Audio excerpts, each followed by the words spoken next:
is an Unspoiled Network podcast. This is Unscrupled, covering Buffy the Vampire Slayer, Season 6, Episodes 17 and 18, Normal Again and Entropy.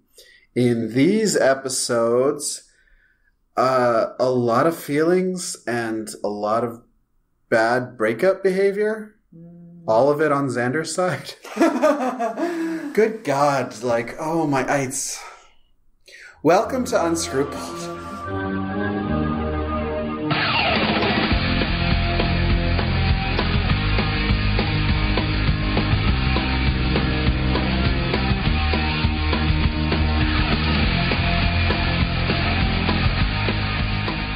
So yeah, we've spent 2 years, with me slowly starting to respect Xander, and then he just pisses it all away. I'm even willing to forgive him leaving her at the altar, because ultimately that's the better thing to do. Yeah. Than go through a messy, expensive divorce later.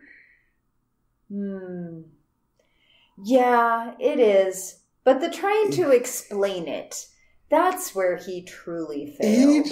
Oh my God, he kept digging himself this fucking hole. But we're getting way the fuck ahead of ourselves, because you just saw that. Yeah, I just saw that. And then there was last night when we watched the other one, that was a lot. Yeah, okay, so we've got 2 episodes. I'm gonna break format and just synopsize. Okay. We've got 2 episodes, and one of them... Buffy thinks she's in a mental institution and has hallucinated the past 6 years. And in the other one, there's banging, finally, and Xander's an asshole. That's what we've got. Yeah. Yeah. I don't know. I don't even know where to start, guys. There was a lot of feelings in this. Let's begin at the beginning, where one normally does. So, these 3 chucklefucks. Why are they here? Okay, so our first episode, Normal Again, starts with Buffy searching for the trio, or the chucklefucks, as we love to call them, because they suck. I mean, I want to take a step back and actually talk about the chucklefucks, because they're the closest thing we have to a big bad this season so far. Yeah, and that's totally refreshing for me. This show has a villain motivation problem. Right. I don't mind Ramsay Bolton or Cersei Lannister. I don't empathize with them. But I understand their motivations, so they make sense to me. And I even can begrudgingly admire them after the fact and say, yes, that is a good villain. I don't know what the fuck these 3 people are trying to do. I think that's more a commentary on dorky wish fulfillment guys. Why is their dorky wish to take down the Slayer? They have never adequately explained that. They have never even tried to explain that. She does tend to foil their plots even when she doesn't need to. But why do they have plots? Because they want things and stuff and sex, and they don't want to earn those things. They want to just have them. They're 3 white dudes. They're going to get it. Well, be fucking patient. See, that's the problem.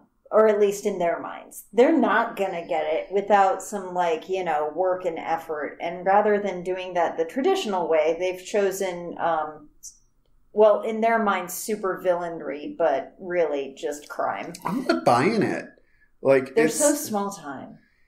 I'm not buying any of that motivation in that they haven't given us that. It's just, hey, do you want to be evil? Yeah, let's be evil. There's no dealing with childhood trauma. There's no misdirecting angry feelings toward women. It's all just, why don't we just be bad? And that's kind of my problem with Glory, too, is, I don't get what you're trying to do, bitch. The thing is, how many shitty dudes do we know who have no reason to be as shitty as they are beyond selfishness? I get that, but they haven't given us any, if we were having a movie about that guy where he was the villain, about those people that we know, we'd find out, like, what they are trying to accomplish with their selfishness. And you're honestly arguing against just assuming that men are the worst, because that's what we're asked to do. I'm willing to agree that men are the worst. They are capable of being the worst. I just don't they are the worst for reasons, and we don't have reasons here. Okay, that's fair. I'll give you that. Honestly, I do think that there are plenty of men out there who are the worst for no reason whatsoever other than self-interest, and that's who these guys are. They don't have any self-interest in taking Buffy down. Well, Buffy stands between them and, every time they try to rob a bank or some shit, she, gets in the way. They've successfully robbed the bank and killed people without... They did, but they could have robbed it more had she not been there that day. She killed their demon, dude. I'm not buying it. I don't know what these three... Now we're supposed to care about them, turning on Jonathan? Honestly, why don't they, just fucking leave Sunnydale, which is a shithole anyway, and go practice their crime someplace Slayer-free? Exactly. Someplace with more money than fucking Rancho Cucamonga. Yeah. That's fair. I mean, then again, how much money do you need to buy, Star Wars action figures? They're expensive. That's true. People have dumb hobbies, I say as I podcast. Yeah, who's... About a 20-year-old show. Why can't you do something adult, talk at the internet? About a 20-year-old show. Yeah. Okay. Okay, so... so the Chuckle Fucks are hiding in a basement, and Buffy has a list of addresses to check out to see if they are, being inhabited by Chuckle Fucks. Mm-hmm. And she stumbles upon their hideout, their lair, if you will, and they send a demon after her. Mm-hmm. Which, pokes her with a stick in his arm. Yeah. Ta-da! They have a demon who has poisons with very complicated psychoactive properties. Yeah. So there's a lot going on with whatever he poked her with, and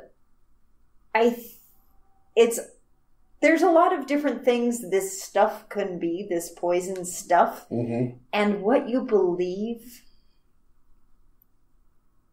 can alter the way you view the entire series. And I think that's fantastic. So you think this is maybe this is the real reality? I'm not telling you what I think. Is that what they're kind of going for? Is that this could be an entire hallucination on Buffy's side?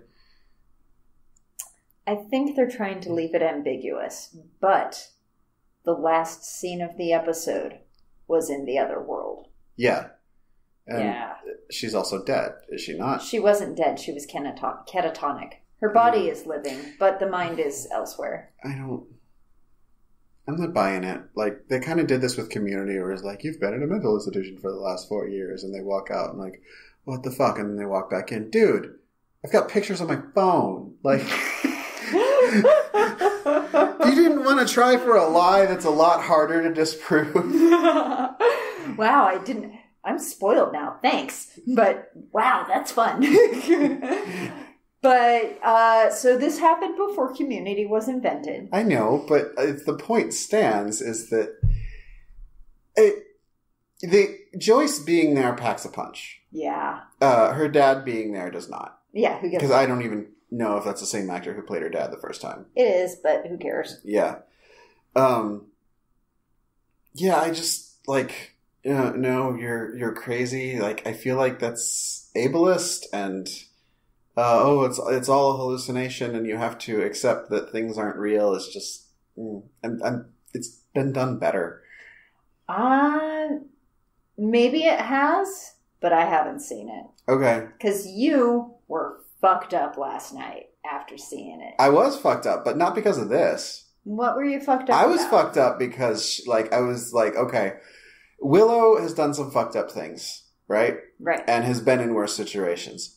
Xander is a fucking goober, and I don't care. Right. It's Dawn that really got... oh my god, she's actually going to tie up Dawn. Like, that's what really got me. And like, this is now something that you can't come back from. Because you know how angry I am at any mention of Wesley lusting after Fred. Why is that? Because Wesley has done something horrible to Fred. Even though he wasn't in control, right. Like, forget fault. There is still trauma there. Yeah. And now you're doing it in a sister relationship where Dawn literally has no one else.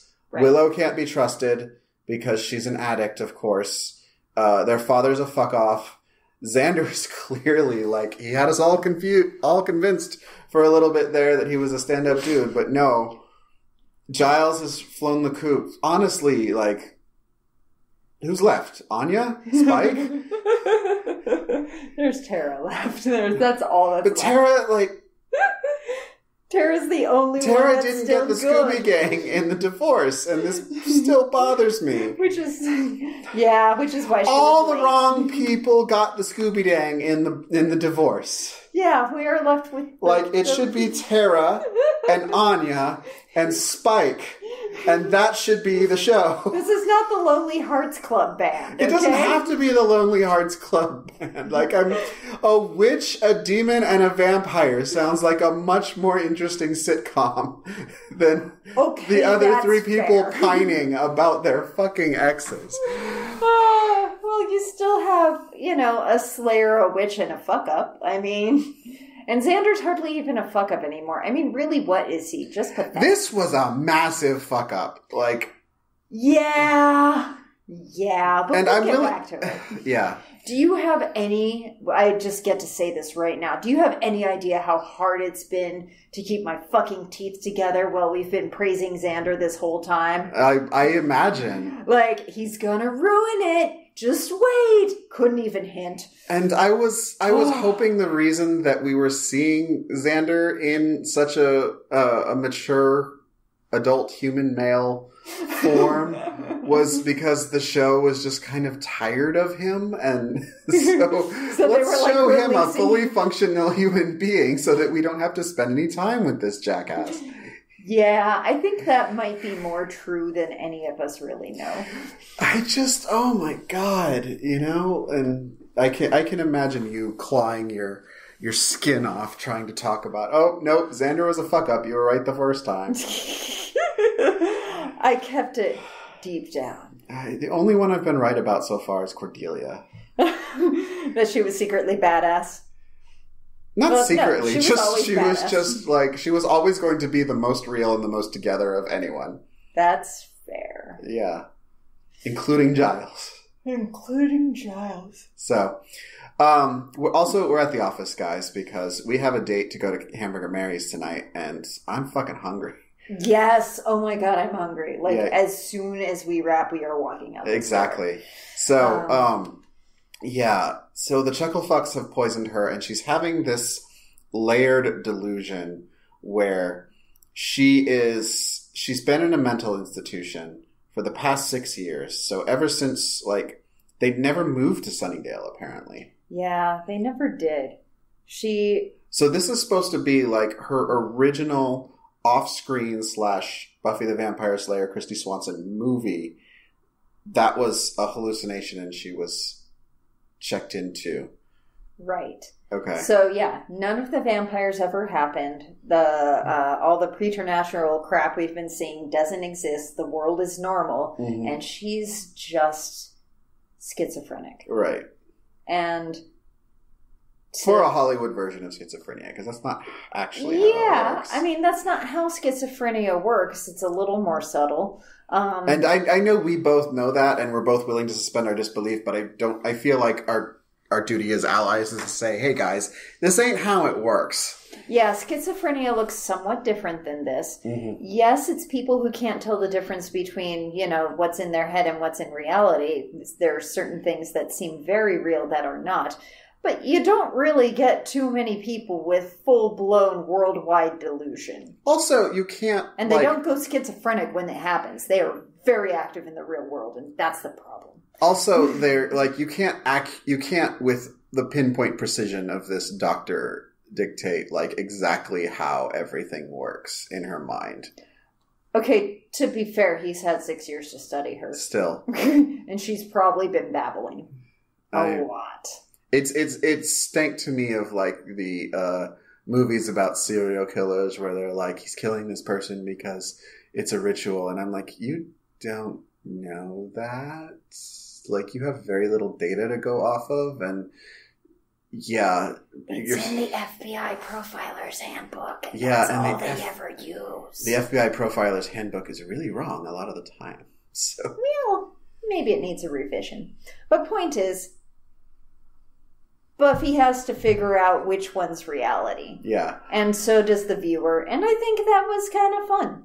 So it's a nice change of pace. I mean, there's still a season and a half left to go, so I knew which one was the actual reality. Well, you knew which one they were going to commit to. Yeah. That doesn't mean that's the actual reality. I'm not buying it.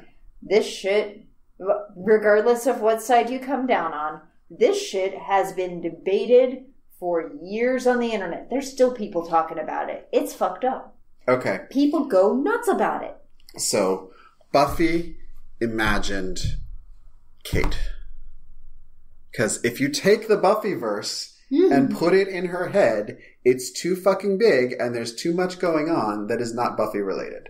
Okay. Just because we can see the wider Buffyverse doesn't mean that it actually exists. I'm not buying it. Because it's like what was it, that show where it ends and it turns out it's a kid imagining the hospital in a snow globe? Oh, yeah. Then they're like, okay, so this character also exists on this show. So this show exists in this universe. And then there's a couple other. But then they hit on the jackpot, which is Detective Munch from Law & Order SVU. Uh-huh. That character has been on fucking everything. Like all of 90s and aughts TV.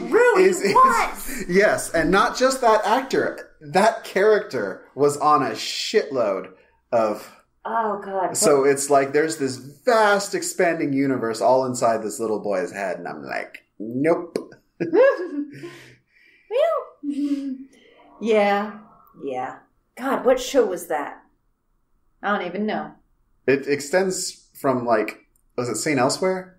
Might have been. But it extends from Scrubs to Twin Peaks. Wow. Twin Peaks is a fucked up show. Yeah. I only got a few episodes in. Man, it's weird. So. Now I have to know. Anyway, to recap for you guys, Buffy's mom and dad are coming to visit her because they're saying, there's no vampires, there's no demons, you're not a slayer, you're just having a delusion and you've been living in this mental institution for the last 6 years and you've had absolutely no clarity at this point. Not true. She did have a brief respite. When she was dead? When she was dead and she was in heaven. This other world was heaven. Sure. No. So, are you ready to hear what I think about it? Yes. What do you think about it? I think it doesn't matter. I enjoy the show anyway. I think I choose not to dwell on it too much. Both timelines are perfectly interesting to me, and I don't feel like I have to care. Maybe we shouldn't have watched Bandersnatch before this. Probably not. Because, I'm just not feeling it could be more than one thing. Fuck you, Netflix, and fuck you, Black Mirror. Mm-hmm. I have not been that disappointed in a Black Mirror episode in quite some time. So, yeah. So what's happening in the Buffyverse is Buffy is slowly going insane from this shit. And the others have to track down this monster and get a sample of the venom to make an antidote. Right. More than that, they have to get the whole stinger, which seems like a lot. Yeah, why would it be in the stinger? Maybe he doesn't have glands. It's a demon, who fucking cares? But, yeah, so Buffy's kind of having a bit of a Wiggins. So, yeah, Xander and Spike have to go fetch the big gnarly thing. Mm-hmm. And meanwhile, Willow is doing her darndest to maintain. Yeah. And she can't use magic. She's got to do everything old school by burning and... With science. But with, like, boiling things off with chemistry, you know? Yeah. And, science takes longer than magic. Who knew? And Willow messes it up a few times, but eventually she gets it right. They've chained the demon in the basement for safekeeping in case they need more stuff, I guess. And she gives the stuff to Buffy to drink. And at this point, Buffy has a choice. She can choose to be with the things that she knows and is familiar with in the world where she's a superhero, but everything's awful all the time. Or she can go home and be the girl she used to be. Mm-hmm. And honestly, I respect her decision. Yes, let's go home. This world makes no goddamn sense. That's GTFO. For me, everything revolves around Dawn. Okay. And that, like, Willow and Xander are... They're friends, but they're not family. Like, Buffy has made a commitment to Dawn and really stepped up and been an adult and been a mom when she doesn't really have to. It's not her responsibility, yet she's taking it on anyway. Yeah. So giving Willow and giving Xander to the demon is like, you don't even need an alternate reality for that. Oh yeah, we'll do it right now. Yeah. Willow's fucking dangerous. I'm still not convinced she won't relapse and just start doing magic again. So, but Dawn is like, that's the one thing that's anchoring Buffy at this point. Yeah. Yeah. And what was really traumatic was to see, like, okay, I can have this world where my mom is here, but my sister is not exist. Am I going to sacrifice my sister? And, like, Buffy has already been through where she'd rather die than sacrifice Dawn, you know? Yeah. So seeing her give in to that, which was really fucking traumatic. And now I have to... That was kind of the real shortcoming of the next episode, was that Dawn is just like, oh, I forgive you, you weren't you. And I'm like, yeah, but there's still trauma there. There's still trust that has to be rebuilt. You can't just skip over that.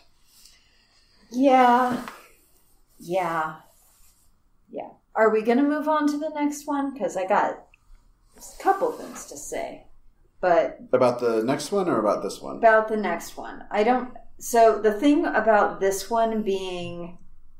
so powerful. It was also fucking straightforward as shit. Yeah. There's not a lot happens. Of nuance in this one. And Joyce being back was a bit of a gut punch too. Yeah. And man, I kept expecting Buffy to like lose her shit and start crying about Joyce. But I think honestly the reason she didn't start blubbering is like, oh mommy, I love you. And thank God you're alive, is because she never really bought it.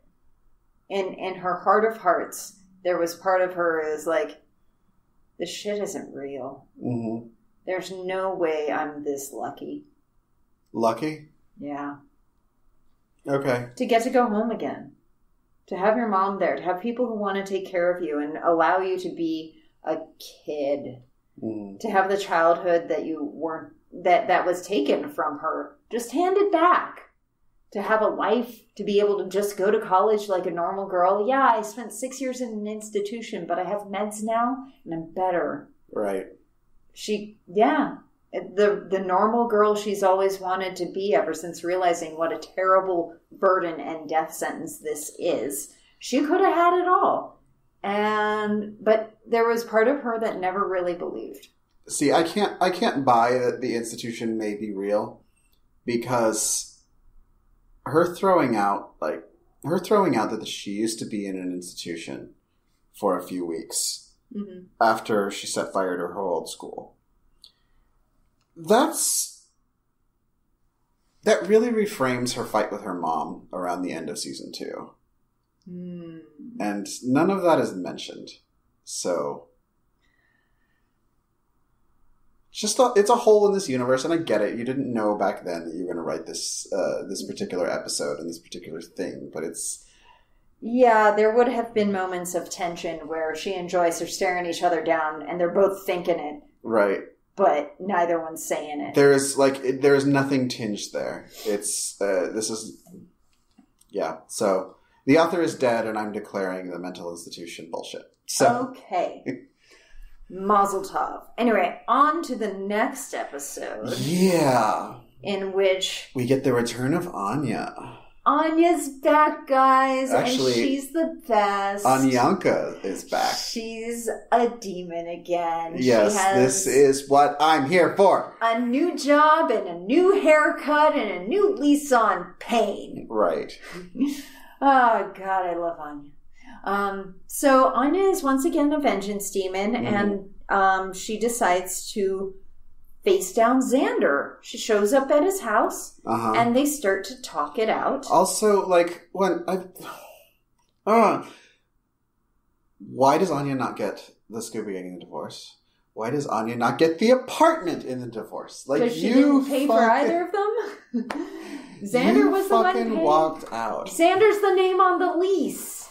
Xander's the one paying the bills. Although she could his mom. He really can't. But also, he has the apartment and he predates with the Scooby Gang. I'm sorry, but he gets to keep both those things. However, I think she should get at least half the furniture. Yeah. Yeah. Or the stuff she likes. Because it's all from IKEA and cheap as shit. Anyway, so... yeah, I thought that conversation they were having was kind of fascinating because Xander started out strong. Mm-hmm. He really did. He was like, I am so sorry. I love you so much. I fucked it all up. And then he got to the part where he hadn't thought about it at all. And he said, oh, I should have communicated with you better about, my feelings. And she's like, wait, what? You should have called the wedding off sooner? The fuck? That's exactly what he should have done. It is exactly what he should have done, but he shouldn't have fucking said it like that. Do you know what else he should have done? What? Not shown his fucking face. But at his house? Yes. He should have said, oh, I didn't realize you were here. You were here. You probably want to kill me. I am going to get the fuck out of here because there is absolutely nothing I can say that will make you feel better. Yeah, but when you're in that place, you feel like you have to try. And he fucked it up, but good.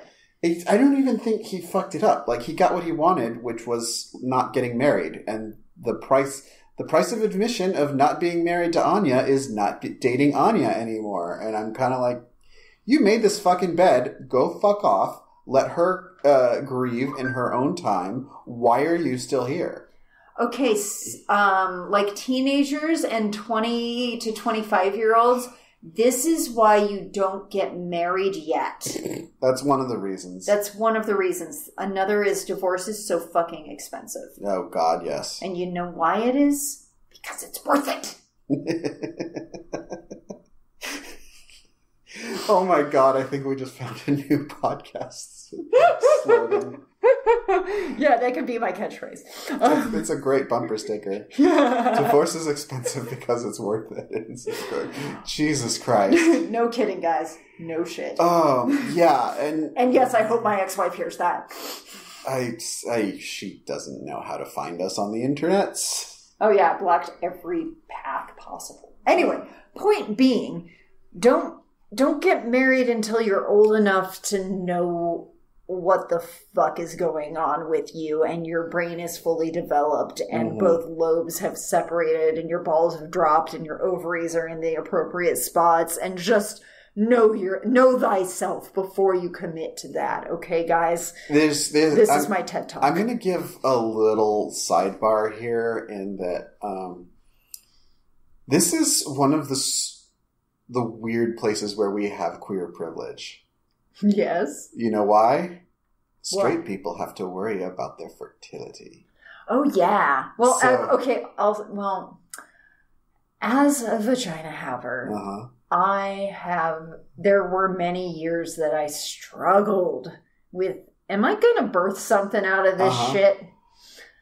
And ultimately I did not. I've missed my window. That's not going to be a thing I do with my body.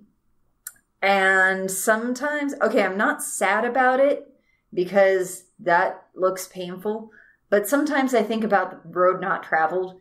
And yeah, I did have to actually think about my partners in terms of, am I going to have a kid with this person? And is that viable for us? That said, we are so into adopting, we queers, because we know what it's like to not be wanted. Exactly. But if you're like, if you need to have like your own biological child for some strange reason, there is an expiration date on when that's going to work. So, like, just doing the math, like, you got to get out of college. You got to have your career established so that, like, you have interests and friends. And, like, you need to have a long-ass runway for a good 5-6 years of, like, being out of college and having your career. And you need to put in a good 2, 3, probably 5 years of dating before you really want to settle down. And it's like, okay, we add all that up. We are in our mid-30s at this point. And so you have a couple of good years there to actually have your ass children. Like 2. So I empathize with cishets need to get this show on the road so that they can actually accomplish their life goals. Well, yes. I have a friend who is a heterosexual. We're going to call her Cookie Lady. Really? I know. Wow. I'm so exotic. I'm so open-minded. But yes, my friend Cookie Lady turned 30 and had been married for a few years to her marvelous husband. They kind of struggle sometimes financially because, you know, shit's fucking expensive in California and no one pays enough. But yeah, there came a point where she like looked at her watch and looked at her ovaries and was like, "Hey, hubby, it's time to make a baby." Yeah. And then they did. And she just decided, and then they did. I mean, she thought about it a lot, but it's like, I'm 30. But I'll bet we're doing this right now. I'll bet she had the calculation. It's like, we've been married for a while, and we've had each other to ourselves for a while. We've done those things, and we've had those blissful child-free years.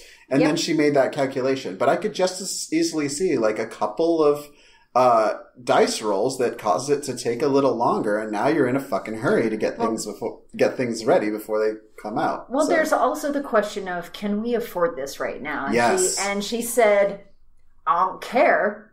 I'm having a baby. Yeah. While my stuff's good to go, so that maybe I can have a second one if I really like it." Because that's the other thing you have to plan. How many are you going to have? Like, is one? Are you one and done? Do they need a friend? Like, what's going on? Babies are hard, man. Wow. The price is not anything to, like... You know why so many women in America get later abortions? Because it takes that long to fucking save up that kind of cash. Okay. And it's getting worse for both abortions and babies. Okay, don't pin that on late-term abortions, because those mean, like, at 8 months, and people don't... No, I'm talking about like in Europe they're usually done by 12 weeks because they're fucking free. Right. We have a lot of delays, especially up to the 20-week mark. Yeah, because it takes that long to save up a couple extra $100 to have the procedure done. And you can't put it on Kickstarter. Right. Well, you can. You just have to call it something else. Abortion parties are a thing. I've been to a few. Really? Yeah. Wow. Where it's like, yeah, I'm having a party, I need an abortion, put $20 in and we're going to party. That's fair. Yeah. God, this is what our society has reduced us to, my friends. But the point I'm making is this shit, both abortions and babies are getting more expensive, which means you need more time to be ready for this shit. So I empathize with the cishet desire to get it started as soon as possible. And one of those steps is tying the fucking knot.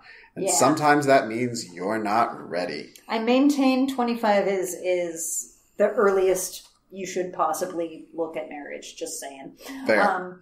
Because I've done it, guys. I've done it a couple of times, and I've got a ring on my finger that says I'm doing it again. I know how to make it fail, and that's one way. You are good at getting engaged. Okay. 10 unique marriage proposals really? I have had. Yeah. Yes. 4 with rings.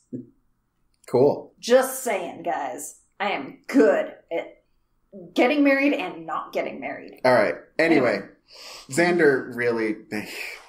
Go away, Xander. Just go away. That is the best course of action here. It's true. I'm not understanding why, like, oh, Anya, hi, I can't be here right now. You know why? Because you want to kill me, and there is absolutely no end to this conversation. And you should not, like, if she wanted to talk, he should have said, yes, all of that is true, and kept his goddamn mouth shut. I would have gone with, I am so sorry, I hurt you like that. I'm gonna leave because I don't have the right to be in the room with you. Mm-hmm. You're better than me. I'm an idiot and an asshole. Bye. And he kind of, like, he still makes efforts that he wants her back. And I'm like, no, that is over. That part of your life is done.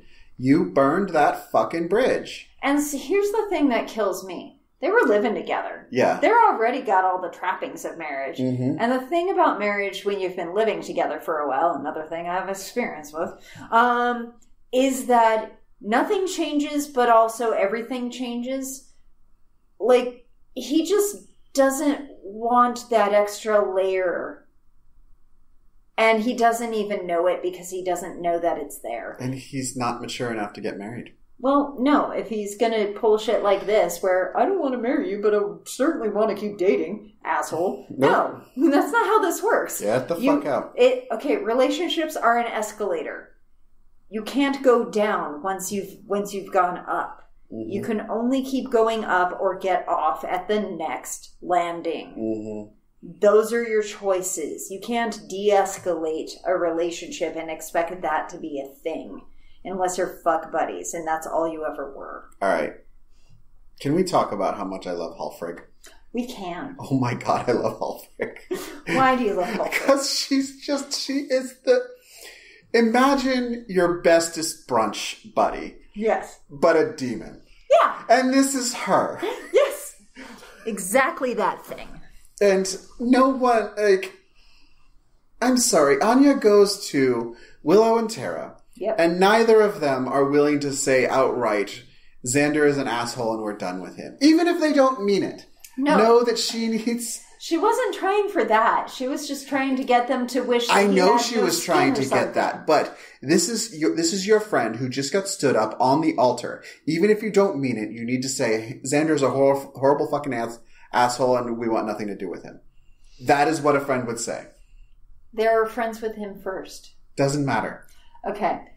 They also may have seen his point. Because, I mean, suppose for an instant... That's fair. That is fair. But what I'm trying to say is that Hallfrigg is that friend at 2 a.m. at Denny's. That's true. Willow is not that. Tara is not that. Nope. Buffy is not that. Xander is clearly not that. Nope. Dawn is not mature enough to be that. Spike ends up being that, Spike? But that comes later. Spike! Spike! Yes, Spike comes later. Boy, does he. Oh, do I get to say it again this episode? What? His cold dead seed? I am so numb to this. My plan's working. Oh, God. Yeah, like... Hallfrigg is there, like, yeah, okay, Anyanka is a demon again, and Hallfrigg is like, girl, you need to get back on the horse, you need to get back to demoning, which is what you do. Yep. You are a confident young demon, and we love you. Go out there and kick ass again. We are not judging you. And wreak some vengeance, girl. Exactly. Just wreak some vengeance. Mm-hmm. And Anya is too wrapped up in her own pain to wreak any proper vengeance because she's trying to get vengeance for herself. And Hallfrigg knows exactly how to, like, honey, you know that's not going to work. You got to manipulate someone into... It's true. You do. And she's like... And Hallfrigg knows this isn't going to help, but she also knows that this is something Anyanka needs to work through somehow. I think that she kind of knew that Anyanka and Spike weren't going to make a wish, too. Yeah. Oh, God. Oh, Hallfrigg, so I want you to be my friend. She's not replacing me, bitch. No, but she could come to brunch. Oh, yeah, she could totally come to brunch. She doesn't have to put on her face either. She can be her total demon face. Yeah, just don't use the W word around her. Right. Yeah. Seriously. Which one? Don't. I'm not saying it. Fuck you. The W word. You can't fool me. Anyway, Dawn has also taken this path of no longer using the Do you W mean the V word? Fuck you, die. Anyway, so yes, other people have picked up on this thing that using that particular word isn't such a good idea. Anyway, yeah, it all culminates, I think, in, well, the Scooby Game finding some cleverly placed cameras of Xander having a little shit fit, and that's how we lead to that. And Anya and Spike having a tete-a-tete, a bitch session, if you will, in a magic shop. And being alone with their grief together. And I think Anya and Spike make so much more sense as a couple. No, I think they make so much more sense as Smash buddies, but I don't think they make sense as a couple. Okay. I just, Anya needs someone she can relate to. Oh, that's fair. And Spike has shown a tremendous ability to ignore annoying girlfriends. Yes. Every single girl he picks has been fucking obnoxious on some level, especially Buffy. Yep. Because, yeah, it's like, hey, I'm here. Can I fuck with your head some more? And he's like, well, so long as you fuck with both heads. Mm-hmm. And she's like, I can do that. And Spike is asking Buffy to sort of come out of the closet about them having had a brief relationship. Yeah, a thing. I don't think he's wrong here. Oh, no. He's actually super, he's got a point. I was like, no, we were a thing, and it meant something to me, and I want people to know about it. But not just I want people to know about it. I want to be able to talk about it. Yeah, but he also wants her to tell them, and he doesn't tell them. On one hand, oh no, he does. He does at the end of this episode. He tells Xander because Xander's being a dick, right? But he has kept her secret, and I'm trying to figure out. But she's under no obligation to do. I'm trying to figure out if he wants her to tell them because he's giving her agency, or if it's a power play, or ¿por qué no los dos? Yeah, I think it's a little bit of both. It's like he wants, he respects Buffy enough in a backhanded way to say, look, you don't want this to be known, and I'm not going to make it be known against your wishes. However, you kind of owe it to me. Yeah. So, and if you don't do it, fuck you, is kind of the thing. And after, I feel like he'd earned the right to tell Xander. Well, yeah. After what Xander said, that was, that was fucked up. Yeah. Considering all the times he's been there for them, all the times he's saved Buffy's life, saved Dawn's life, gotten the shit epically kicked out of him for them. He's earned a little bit more than that. Yes, he's evil. Yes, he's undead. Yes, he's a vampire full of cold dead seed that is now inside your ex-girlfriend. You enjoy this I saying really do. a lot more than I do. Well, that's the point. I just kind of nothing uncomfortable. But well, it's bad fanfic, and that pleases me. Anyway, so yeah, he is all those things, but he's also kind of worked for you, and you treat employees better. Yeah. Better than that. And I don't know. Just he hasn't betrayed you recently. I was really feeling the chemistry between these two broken hearts, and it's and not in a yes, these two would make a good couple, but in yes, this is what you two need. Yeah, I honestly think that's what they needed to. They needed to do a big fuck you to both Xander and Buffy and move the fuck on. They needed to do something that was going to shut that door so that they would stop hoping it would open again. Yeah. Yeah. And they did that thing. Boy, did they do it. And they did it on accident. Yeah. well, they were there. The whiskey was there. I honestly think Helfrich set him up. Good job, Helfrich. Good job. Good job, girl. Solid bro move there. Yeah. I did enjoy the magic potion that Anyanka had that Giles left for her. What's that? And it turned out to be Jack Daniels. Yeah. Jack Daniels is so gross. Oh, yeah. It's absolutely the worst. It's like McDonald's. I'm literally allergic to it. It Really? makes me projectile vomit. Gross. Something about the way it's cured in the casks. Okay. Yeah. And it's good because my family thinks that stuff is like mother's milk, so I can avoid drinking it by projectile vomiting. Yeah, that's... Huzzah! Jack is just... I don't understand. None of us do. Yeah. Moving on. So, yeah, I was so here for this. Like, we were both cheering as they started to, like, go in for it. And I'm like, yes, both of you, you've earned some no strings attached fucking. Yeah. Afterward, they both had kind of a look on their face where they were like, well, we just did that. I'm not... I have a different sort of hate for myself now, and I'm not sure if it's better. That was a lot more true on Anya's side than it was on Spike's. No, Spike looked pretty ashamed of himself, but he did pull it together. He was walking out, not looking back, but then he looked back. He gave her a solid nod, and then he was about his business. Yeah. I liked that he acknowledged her. I liked that he acknowledged what they did. I think that was about as menschy as an evil undead thing can get. And then Xander shows the fuck up. With his axe. Okay, so 1, secret cameras are never a good idea, guys.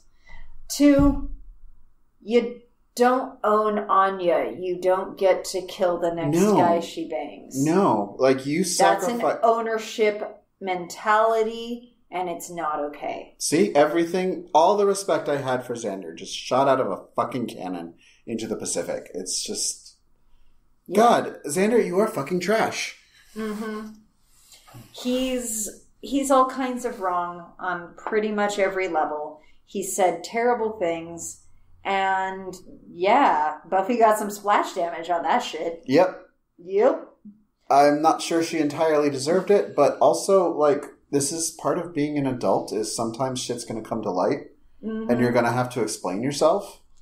I think she kind of deserves it because she knew really that Spike loved her and she was using him. And yeah, she can use the excuse, he's an undead thing, it doesn't matter. But he's still sentient, and if you wouldn't treat a dog like that, you probably shouldn't treat Spike like that. Yeah. Also, Xander, like, I'm fully preparing myself to find out that Xander's still in love with Buffy.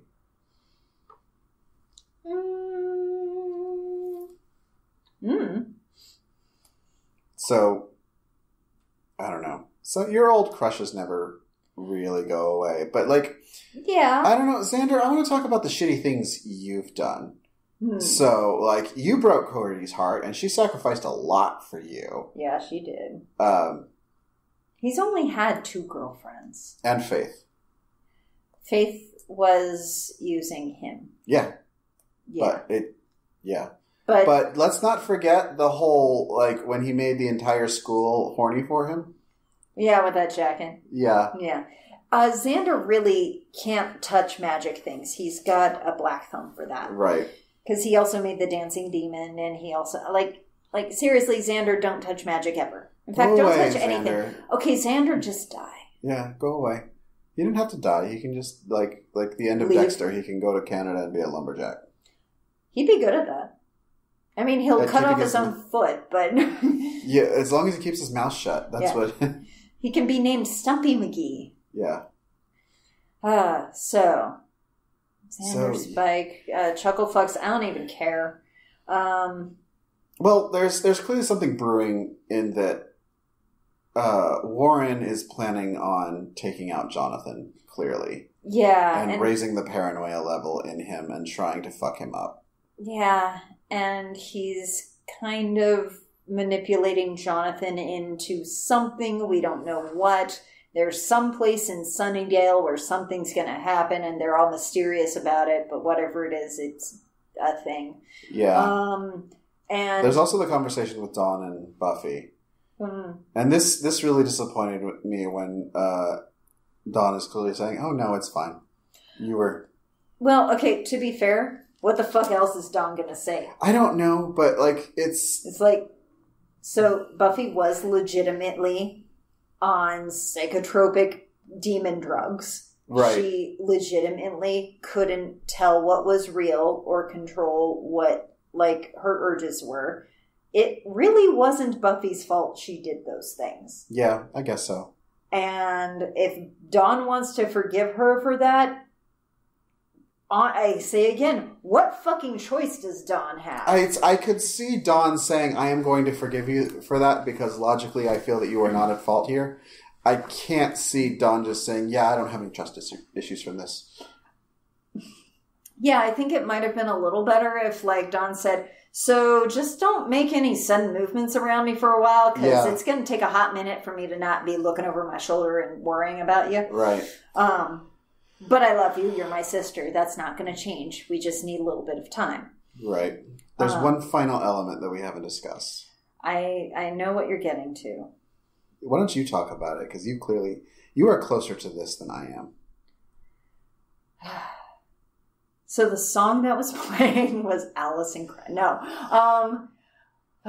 Tara and Willow. Yes. Willow has been trying to sidle up to Tara for these 2 episodes, and Tara's letting her, and they're going cautious, and they're going slow, and they're doing things the right way. And then Tara decides that she's tired of hurting like this, and she just wants her girlfriend back. And they decide, they don't even decide.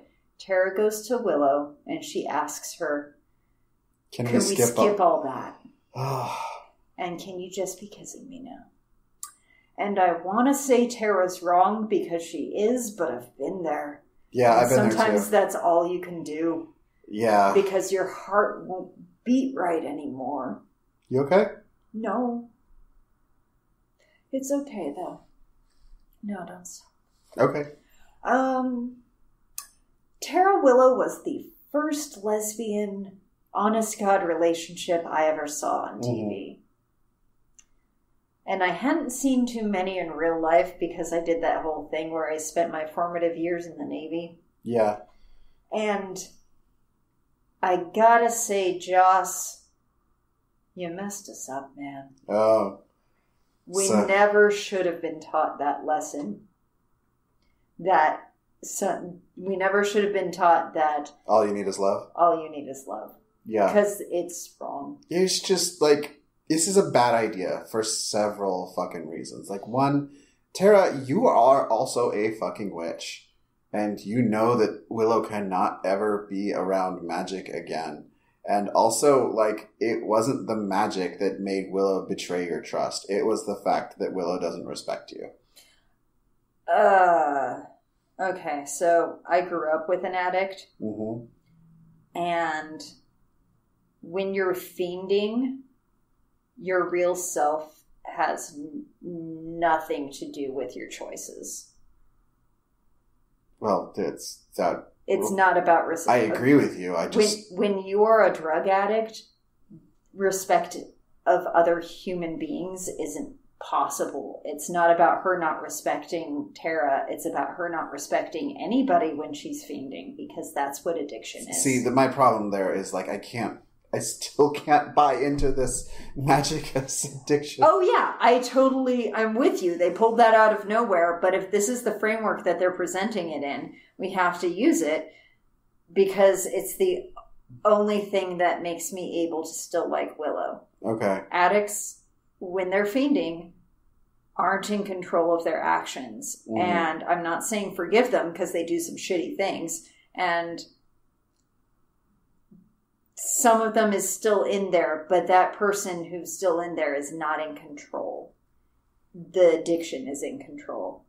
And so you'll notice when addicts are clean, they're whole different people. Mm-hmm. Also, Tara, honey, it hasn't been nearly long enough. It hasn't. But she hurts. Yeah. And I've been that guy. All right. Guys, we are really fucking hungry. So Yes, we're going to call this a show, and I'm going to read some fucking patrons and get mad at you because you haven't given us any reviews. I'm not mad. I'm just disappointed. Okay. New patrons: Danny, Heather Gordon, Nora R., Stephanie Galvez, Kayla S., Emma Torrey, Anna Connolly, Jana Luvina. Oh, God, it keeps fucking up all the characters. I'm sorry. I'm just going to call you Jana. I'm sorry. Michael, Megan Belstadt, Andrea Hernandez, Vicky, Miriam 18, Alicia Whitenack, Jem Noby, Luke Blunier, Kat Slater, Morgan Peters, Jessica Hogue, Anonymous, nice, Christina Doss, Maddie D, Matthew Hogaboom, that's kind of an awesome name. Hogaboom. It sounds like a gun. In a cartoon. Or a dance craze. Yeah. Matt V, Corrine Grimm, Virginia F, Lisa Mandel, Lindsay Little, and Carrie Keenum. So welcome, guys. Thank you for supporting us. We love you. Are we doing predictions for next week? If you wanna. What do you think? I'm really fucking hungry. Okay. Sorry, guys. It's 7:30. I haven't eaten lunch or breakfast because, it's been a day. We love you all. Thank you and goodbye. Goodbye.